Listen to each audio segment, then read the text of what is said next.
الحمدللہ رب العالمین نحمدہ و نصلی علی رسولہ الکریم اما بعد فاعوذ باللہ من الشیطان الرجیم بسم اللہ الرحمن الرحیم یومئذ تحدث اخبارہا صدق اللہ العلی العظیم ان اللہ ملائکتہ یصلون علی النبی یا ایہا الذین آمنوا صلوا علیہ وسلموا تسلیما اللہم صلی علی سیدنا مولانا محمد وعلی آل سیدنا مولانا محمد وبارک وسلم علیہ۔ میرے عزیز دوستو، واجہ احترام بزرگو، انتہائی پیارے بیٹو، عاجز ناچیز پر تقصیر گناہگار بندے نے آپ کے سامنے اللہ تعالیٰ کے پاک کلام میں سے ایک آیہ کریمہ پڑھنے کا شرف حاصل کیا۔ رب العزت سے دعا ہے وہ پاک ذات عاجز کو صحیح مفہوم بیان کرنے کی، آپ سب کو سننے کی، ہم سب کو اس پر عمل کرنے کی توفیق عطا فرمائے۔ اللہ تعالیٰ نے اپنے پاک کلام میں ارشاد فرمایا، یومئذ تحدث اخبارہا، جب وہ دن آئے گا زمین خبریں سنائے گی۔ میرے پیارے بھائی، میرے بیٹے، میری پیاری بہن، میری پیاری بیٹی، انسان اس زمین پر جو کچھ کرتا ہے، ہر وہ چیز زمین پر کرتا ہے تو زمین گواہ بن جاتی ہے۔ دیوار کے پاس کوئی نیکی بدی کرتا ہے تو وہ دیوار اس کے لیے گواہ بن جاتی ہے۔ اور اللہ تعالیٰ نے اپنے پاک کلام میں فرمایا، الیوم نختم علی افواہہم وتکلمنا ایدیہم وتشہد ارجلہم بما کانوا یکسبون۔ جب یہ حشر کا دن آئے گا، اس دن تمہارے منہ پر مہر لگا دی جائے گی، تم بات نہیں کر سکو گے، تمہارے ہاتھ وہ بیان کریں گے جو تم نے کرتوتیں کی ہوں گی، اور پیر اس کی گواہی دیں گے کہ یا اللہ جو ہاتھ بیان فرما رہے ہیں یہ بالکل درست اور سچ ہے۔ یہ بندہ اس کے خلاف جب زمین گواہی دے گی، آسمان گواہی دے گا، انسان کے اعضاء گواہی دیں گے کہ یا اللہ اس نے یہ عیب کیے تھے، یہ نیکیاں کی تھی، یہ گواہی یا تو بخشش کا ذریعہ بن جائے گی یا اللہ تعالیٰ کے عذاب کا وسیلہ بن جائے گی۔ میرے پیارے بھائی، میرے بیٹے، اللہ کا پاک کلام ہے، الیوم نختم علی افواہہم وتکلمنا ایدیہم وتشہد ارجلہم بما کانوا یکسبون۔ ہم جو کام کرتے ہیں، جو کسب کرتے ہیں، جو فعل کرتے ہیں، روز محشر ہمیں ایک ایک عمل کا حساب و کتاب دینا پڑے گا۔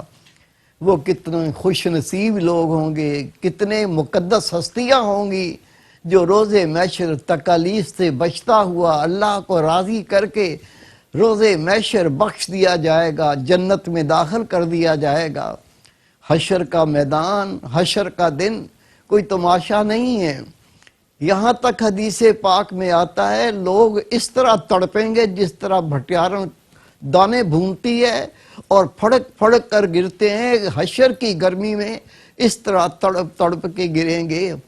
اس گھڑیوں میں موت مانگیں گے، موت نہیں آئے گی کیونکہ موت آ چکی، اب اللہ کو حساب و کتاب دینا ہوگا۔ لیکن وہ نفوس قدسیہ جن سے اللہ راضی ہوگا، جن سے رسول پاک راضی ہوں گے، وہ کس قدر خوش نصیب ہوں گے۔ اس وقت دنیا دیکھ دیکھ کے حسرت کرے گی، کیا بہتر ہوتا میری زندگی بھی ایسے گزرتی جس طرح اس تیرے بندے نے گزاری، تیری بندیوں نے گزاری، اور آج یا اللہ تو ان سے خوش ہے۔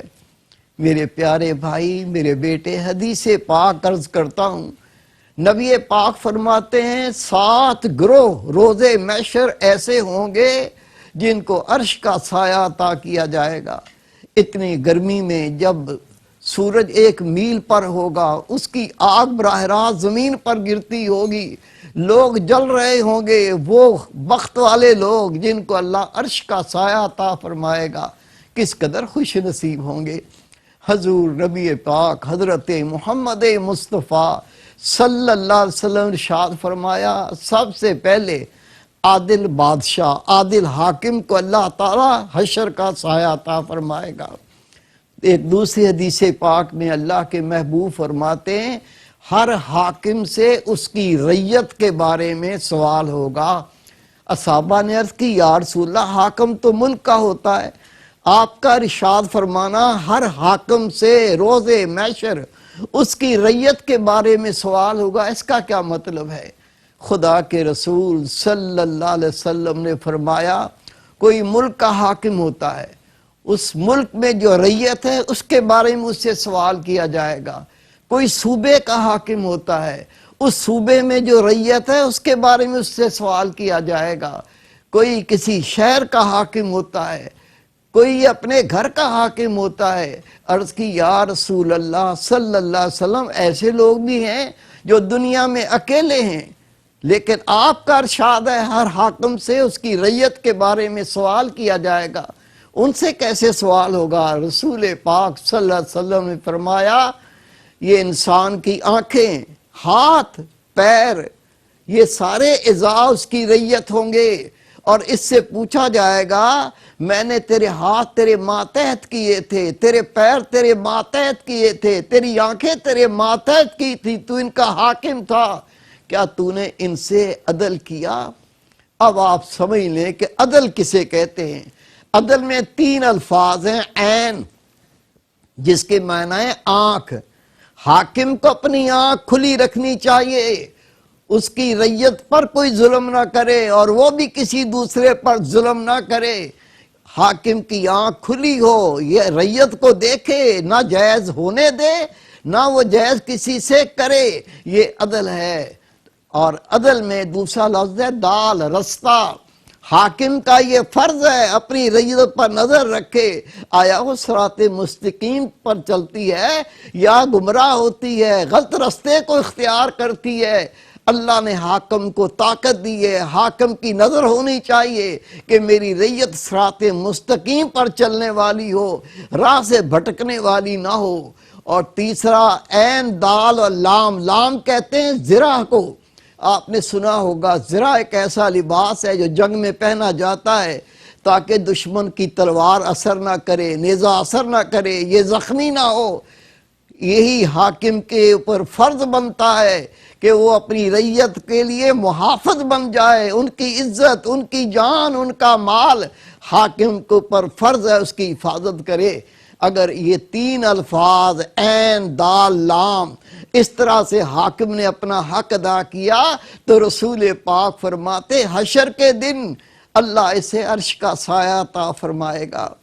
دوسرا اللہ کے رسول صلی اللہ علیہ وسلم نے ارشاد فرمایا وہ نوجوان جو نوجوانی میں اللہ کی عبادت کرتا ہے، بوڑھا ہونے کے بعد بھی بندہ نماز پڑھے، الحمدللہ یہ خوش نصیب ہے، اللہ کی اطاعت کرے وہ خوش نصیب ہے، اللہ تعالیٰ کے کام پہ عمل کرے یہ خوش نصیب ہے۔ لیکن جوانی میں جب نفس کا غلبہ ہوتا ہے، شیطان حاوی ہوتا ہے، وہ نوجوان جوانی کے اندر اللہ کی عبادت کرتا ہے، نماز کی ادائیگی کرتا ہے، گناہ سے بچتا ہے، نیکی کو اپناتا ہے، یہ بڑا خوش نصیب ہے۔ اور ایسے نوجوان کے بارے میں رسول کریم صلی اللہ علیہ وسلم نے ارشاد فرمایا اسے عرش کا سایہ روز محشر عطا کیا جائے گا۔ تیسرا وہ خوش نصیب جسے روز محشر عرش کا سایہ عطا فرمایا جائے گا، نبی پاک فرماتے ہیں وہ یہ شخص ہے جس کا دل مسجد میں اٹکا ہوا ہو، ایک نماز پڑھ کے فارغ ہو گیا، اب دوسری نماز کا انتظار ہے۔ ایسا نہیں ہے کھانے میں لگا رہا، پینے میں لگا رہا، کاروبار میں لگا رہا، دنیا کی ساری فکر ہے، بیوی کو خوش کرنے کی آرزو ہے، بچوں کو راضی کرنے کی بڑی آرزو ہے، اللہ ناراض ہو جائے، خدا کے رسول ناراض ہو جائیں، یہ اس کی زندگی کا مقصد نہیں ہوتا، بلکہ ایک نماز پڑھ کر وہ اپنے آپ کو غافل نہیں کرتا بلکہ اگلی نماز کا انتظار کرتا ہے۔ جب نماز کا وقت آئے گا، یا اللہ میں تیری ملاقات کے لیے تیرے گھر آؤں گا، میں تجھے سجدے کروں گا، تیرا ذکر کروں گا، اپنے گناہوں سے تجھ سے بخشش کا سوال کروں گا، نیکی طلب کروں گا۔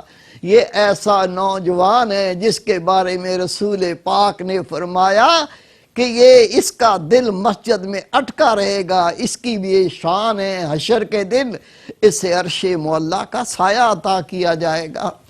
نبی پاک صلی اللہ علیہ وسلم نے ارشاد فرمایا، چوتھا وہ شخص جو دائیں ہاتھ سے صدقہ کرتا ہے بائیں ہاتھ کو خبر نہیں ہوتی۔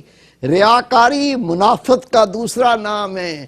ریاکاری گناہ ہے، جو عمل دکھاوے کے لیے کیا جائے اللہ کے ہاں وہ قبول تو نہیں ہوتا، بلکہ یہ بندہ ریاکاری کی وجہ سے اللہ کے عذاب کا مستحق ہو جاتا ہے۔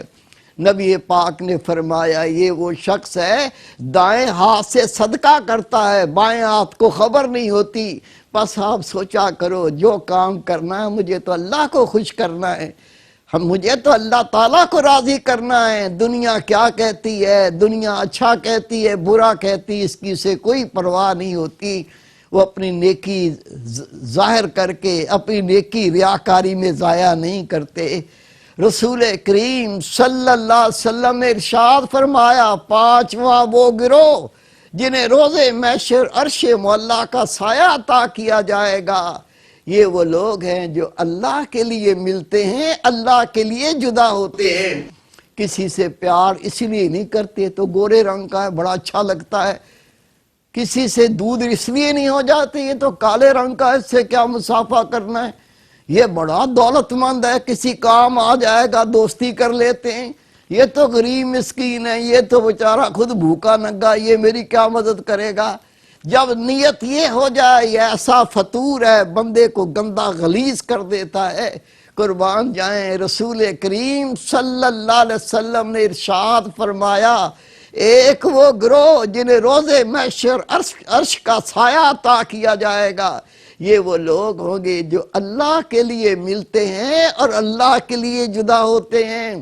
وہ محبت بھی اللہ کے لیے کرتے ہیں، اگر کسی سے بغض کرتے ہیں تو بھی اللہ کے لیے کرتے ہیں، ان کے نفس کی خواہش نہیں ہوتی۔ جب اللہ کا کوئی بندہ ملنا بھی اللہ کے لیے جدا ہونا بھی اللہ کے لیے کرتا ہے تو رسول پاک صلی اللہ علیہ وسلم نے ارشاد فرمایا، روز محشر اتنی گرمی میں جب لوگ تڑپ تڑپ کر گر رہے ہوں گے انہیں اللہ عرش معلیٰ کا سایہ عطا فرمائے گا۔ میرے پیارے بھائی میرے بیٹے، چھٹا وہ گروہ جنہیں روز محشر عرش معلیٰ کا سایہ عطا کیا جائے گا، یہ وہ لوگ ہیں جب کسی مرد کو عورت گناہ کی دعوت دے وہ کہہ دے میں اللہ سے ڈرتا ہوں۔ اللہ کا ڈر کتنی بڑی چیز ہے، وہ خوش نصیب لوگ ہیں جو اللہ سے ڈر جاتے ہیں۔ صحابہ کرام کے دل میں اتنا اللہ کا خوف ہوتا تھا، اگر کوئی ان سے کہتا اللہ سے ڈر وہ کانپنے لگتے تھے، آنکھوں سے آنسو بہنے لگتے تھے۔ ہم لاکھ ظلم کریں لاکھ گناہ کریں، ہمیں کوئی کہہ دے اللہ سے ڈر تو پلٹ کے کیا کہتے ہیں، تو اللہ سے ڈر۔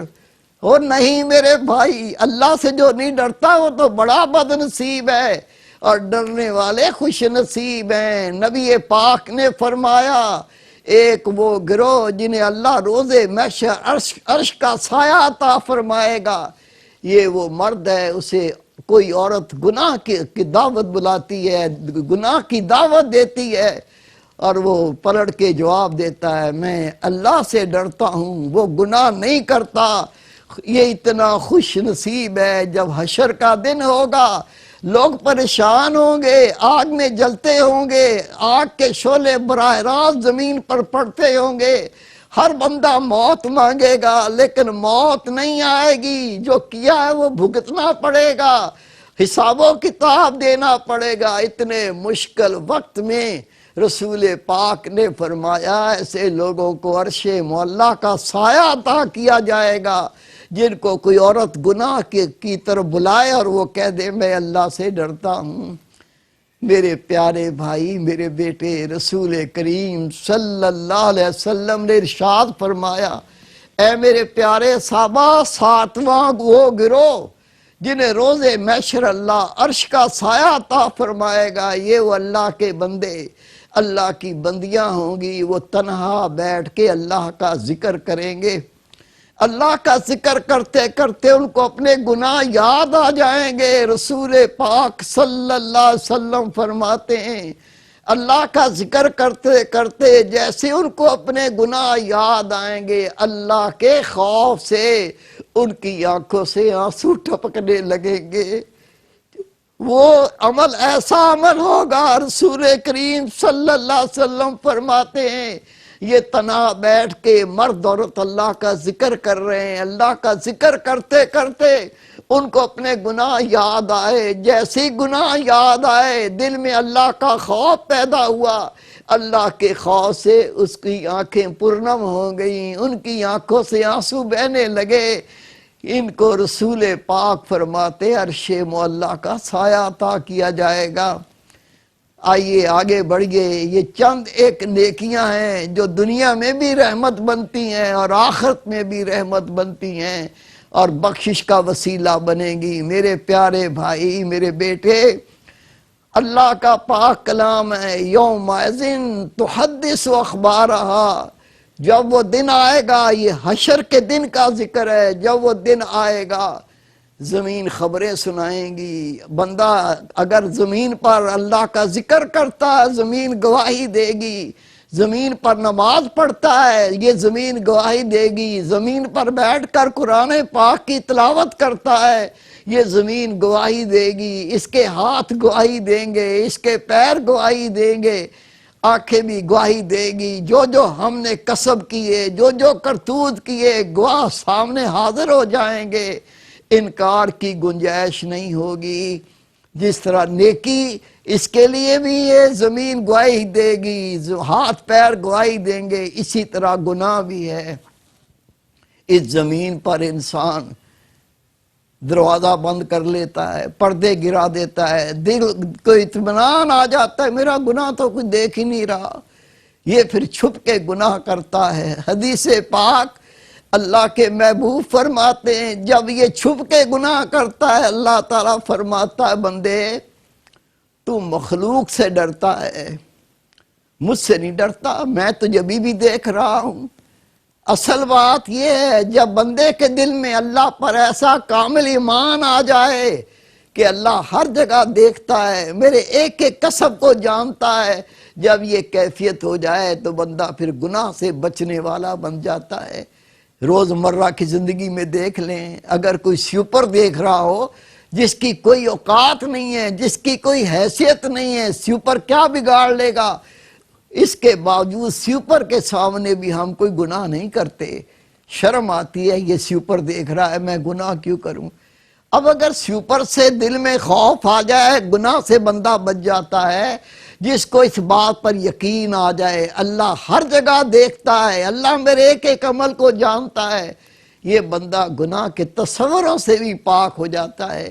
اس کا حل میرے بھائی، میرے بیٹے اللہ کا ذکر ہے۔